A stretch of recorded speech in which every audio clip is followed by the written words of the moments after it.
All right, first question that got sent in was another question about something confusing that Jesus does in the Gospels, and it is confusing. So Yes. the question is, help me understand why Jesus curses a fig tree in Mark chapter 11. So for those of you that don't know the story, quickly. Or have never eaten figs. If you've ever eaten figs, you know why he cursed them. They're great, by the way. I love figs.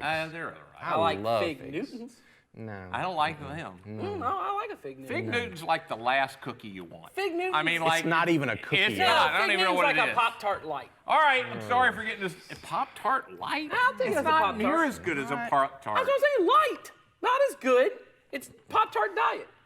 So here's what I think about with Fig Newtons. My grandpa, the first Ed Martin, that's the only cookie he ever had in his house. And so I'm a little kid, and I'd want something, and I'd go over to his house, and he'd hand me this thing. And even then, I'm like, Grandpa. Oh, come on, man. Yeah, you got to do better than that. Exactly. He was a tough grandpa, Well, man. you know, it's German. Fig Newtons. You should not enjoy cookies. Yeah. Okay, so back to the question. For those of you that don't know this story, Jesus and his disciples are basically walking along one day, and he sees this fig tree that has leaves on it and says that it ought to have figs on it, so he goes to pick a fig off of there, goes to find out there's nothing there. The tree obviously is just kind of bloomed early, and it hasn't produced any fruit. And it sounds like Jesus just gets kind of mad at this tree, and he says, well, may you never produce fruit again. And then the next time they come by after they're done in town, fig tree's withered from the root up. And it's like, whoa, it's kind of like this miracle that Jesus did, but kind of an opposite miracle. It's kind of a destructive kind of miracle. So I get where the question comes from. It's like, why would Jesus do something like this? So thoughts on I have a couple of thoughts, but do y'all have any? Go first. Go with your have thoughts. You got Okay. the thoughts. Well, as we've said about a lot of these things, context has a lot to do with understanding a lot of everything in the Bible. It has to do with context. And so if you go back to Mark chapter 11, what you'll notice is there's a story that comes before that and something behind that. And this story about the fig tree is sandwiched in between. The first one is when Jesus enters Jerusalem for the final time the week before he dies. It's what's called the triumphal entry. So all these people gathered around the street, they're waving palm branches, and they're praising him. Well, they're welcoming their Messiah and making a big deal out of Jesus. And it's and that story, of course, is ironic because in about 6 days they're all going to be saying crucify him. Very same people are saying crucify him. So there's that.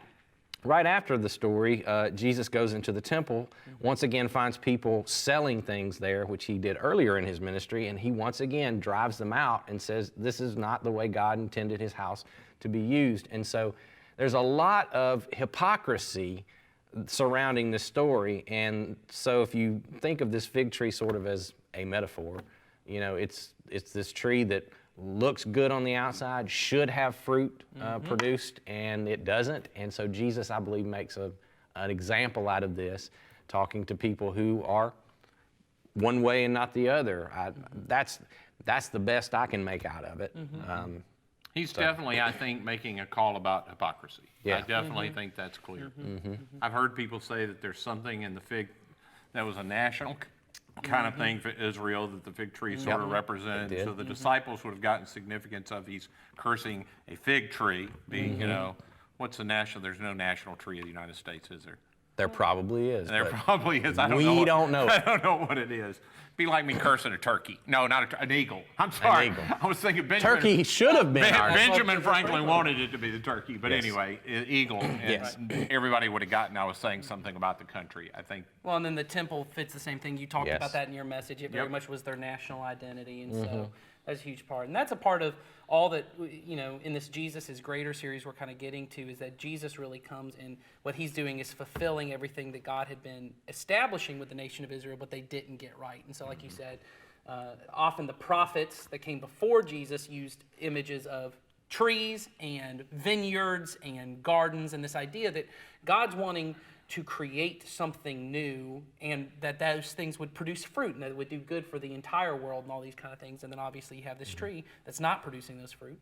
And so then he goes in the temple. And I think it's interesting that Mark, I think it was Mark, and then Mark? Yeah, Mark. There it's recorded twice, but I think Mark's the one that says it withered from the roots up. Yes. Right. We normally see it the other way, but it's very symbolic that the roots were always dead. That's why you didn't have any fruit, is because it wasn't producing what it should. Yes. And it becomes very symbolic. This tree was always dead. You just couldn't tell. Yep. Well, and then I think Luke also has a parable about a fig tree. I think it's in Luke where there's a parable about a fig tree, which is very similar to this story where he talks about someone planting a fig tree. It doesn't produce, and he says, we'll give it another year to see if it'll produce this year, which is kind of the story of the nation of Israel, that God keeps coming back, and sometimes he sends them into exile, and he goes, well, come back, let's try it again. Then they mess up, he goes, well, come back, and then he says, we're going to tear it up from the roots, we're going Yes. to dig it up, Yep. we're going to, you know, Which it goes back to what we've been saying this whole series is Jesus didn't come to tack on something Right. to Right. the old system. No, He came to he's bring a bringing the new roots thing. out, he's planting Yeah. something new. Something Brand new.